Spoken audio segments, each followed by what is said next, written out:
السلام عليكم عميراتي، كي راكم؟ ان شاء الله تكونوا بخير وعلى خير، ومرحبا بكم معايا في فيديو جديد. الفيديو تاعنا نهار اليوم راح يكون بزاف شباب، راح يكون المحتوى تاعنا نهار اليوم وصفة المطلوع ولا وصفة خبز الدار وحد البنة.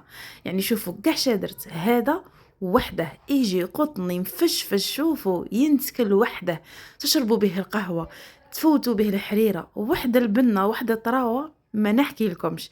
ديجا بلا ما نهضر عليه راه قدامكم، وراح يكون به مقادير مضبوطه، يعني بالكاس هكذا باش كاع تنجحوا فيه. شوفوا كيفاش جا، شوفوا يجي مقطن تحسبوا ايبونج. هذا وصفه نتمنى فقط يعني غير تعتمدوها لانه ناجحه مليار. الصدق والمصداقيه مع كريمه فارس. ما تنساوليش العميرات الجام والبارطاج، ضروري لايك، غير تدخلوا تم ديروا اللايك وكومونتير الشباب كالعاده. ربي يحفظكم ويخليكم ليا، ويلا نصلوا على خير الانام عليه افضل الصلاه والسلام. انا عندي نص كاس تاع الماء دافي، وعندي كاس تاع الحليب ايضا دافي، عندي مورف سكر، مورف خميره الخبز. راح نخلط دركا كل شيء بالفوي، ونبقى نخلط حتى وين ندوب الخميره مع السكر. يعني هذه العمليه مهمه بزاف في نجاح وصفتنا، سواء خبز ولا مملحات. وما تكون عندنا وصفه فيها يعني عجينه، جربوا هذه الطريقه، خدموا قبل هذه الخلطه الاولى. هنا خليتها تخمر حوالي 10 دقائق وقدمت لكم باش تشوفوا كيفاش. كي تشوفوها صايب بدات تدير في الرغاوي، حلوا عليها وروحوا ضيفوا لها غطوها يعني بسربيته ولا، ومن بعدها رجعوا لها. درك راح نضيف لها حبه تاع بيض وربع كاس تاع الزيت، هذا اللي يرفد 220 ملل، ولكن انا كنت كيلت وحطيته في هذا الكاس. ودروك غادي نبدا نخلط حتى وين هذاك البيض والزيت وكاع ينسجم لي مع الخليط الاول. درك اش بقات لي الفارينه مقادير مضبوطه، يعني حاولت اني نحط لكم بالكاس هكذا باش الوصفه تاعكم تجيكم ناجحه. هنا اول حاجه كنت درت 2 كيسان تاع الفارينه، بديت بهم هما الاولى. عندي الملح حوالي نص ملعقه، ولا الملح يبقى على حسب الذوق، ودرت رشه خفيفه حوالي ربع ملعقه تاع فرفاره اللي هي خماره الحلوى. رايحه نخلط بالمعرف كيما راكم تشوفوا، مازال كاع ما دخلتش يدي. هاد الوصفه بدون عجن وبدون دلك، نلموها فقط.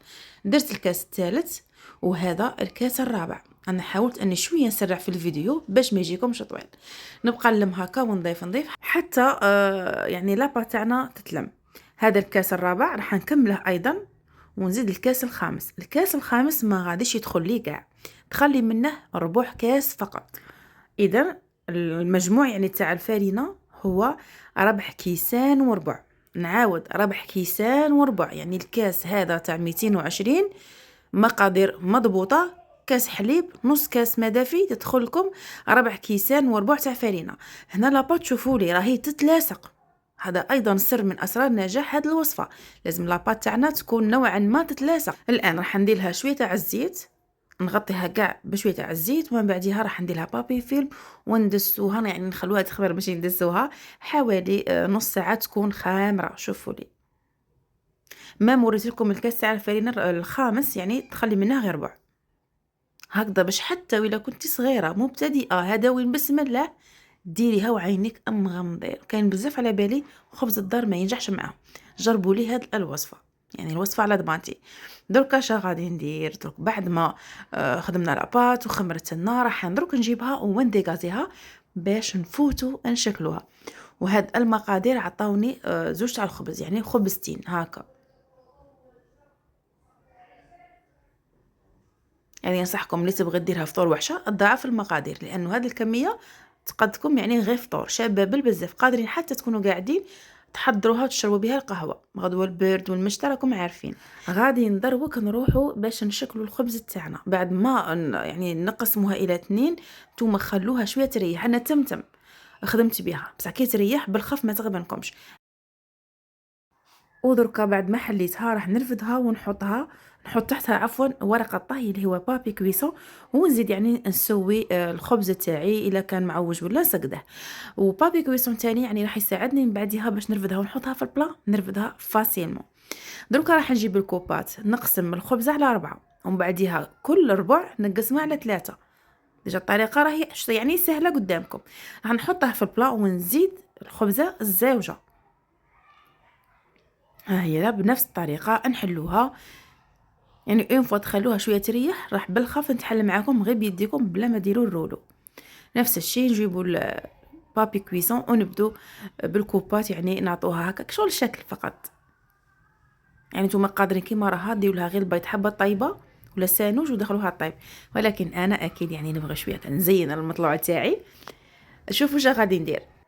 وضربوا كل وحده قسمناها، نفوتوا هكا ندخلوا الكوبات وندخلوا كي شغل لاباط الداخل. شوفوا يعني الطريقه هي سهله باش تعطينا الشكل كانه ورده.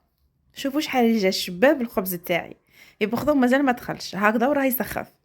درك نحطوه في البلا، نغطوه بالسربيته ونخلو الخبز تاعنا يخمر. يا ربي 10 دقائق ربع ساعه تلقوا الخبز تاعكم مخمر. نتوما في هذا الاثناء يكون ديجا الفور شاعل، يعني باش الخبز بالخف كوش يطيب وما يطولش.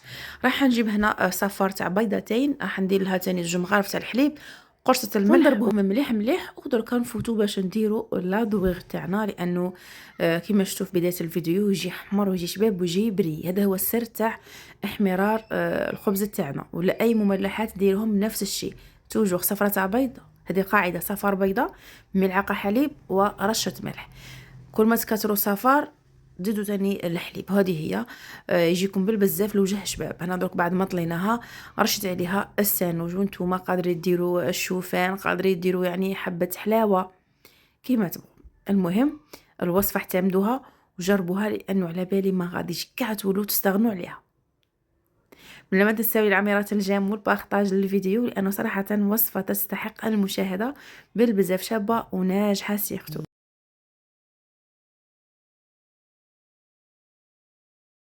ودركا بعد ما كملنا صاي التزيين تاعها راح تفوت للفور اللي يكون شاعل اللي قلت لكم من قبل. راح طيب من تحت بالخف، يا ربي 2 دقائق تكون طابت.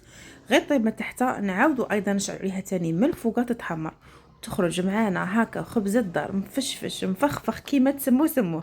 المهم شوفوا لي المنظر تاعه ما شاء الله، يعني وصفه حقيقه بالبزاف شابه. ان شاء الله فقط يعني تجربوا لي الوصفه وتعتمدوها اكيد. يعني هاو جاي البرد، ميم ثاني دخول مدرسي، دي فا ولادنا يبغوا هكا كي يجوا يلقوا حاجه شابه هكا وطيبه في الدار، فجربوا لي الوصفه لانه صراحه جا من اروع ما يكون. وقلت لكم من انجح الوصفات اللي تجربوهم وعينكم مغمضين. مقادير مضبوطه، شتو بالكاس راح تطيحوا فيها سواسوا عفوا.